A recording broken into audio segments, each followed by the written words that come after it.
আজকে দুপুরের মেনু।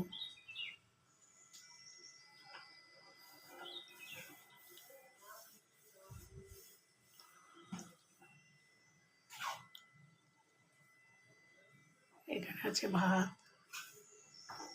ডিম আলু দিয়ে কষা কষা করে করেছি, জিরে ধনে কাঁচা লঙ্কা টমেটো দিয়ে করেছি। এখানে আছে কুমড়ো ভাজা, কালো জিরা ফোড়ন দিয়েছি, লঙ্কা দিয়েছি, আর নামানোর সময় একটু চিনি দিয়েছি। এখানে নাতনির জন্য একটু আলু ভেজে রেখেছি। এখানে পাঁপড় ভাজা, তুলে আর দেখালাম না। আজকে এই রান্নাই করেছি। আমার রান্নার ভিডিওটা যদি ভালো লাগে একটা লাইক কমেন্ট করে আমার পাশে থেকো। আগামীকাল অন্য রান্না নিয়ে তোমাদের সামনে আসবো।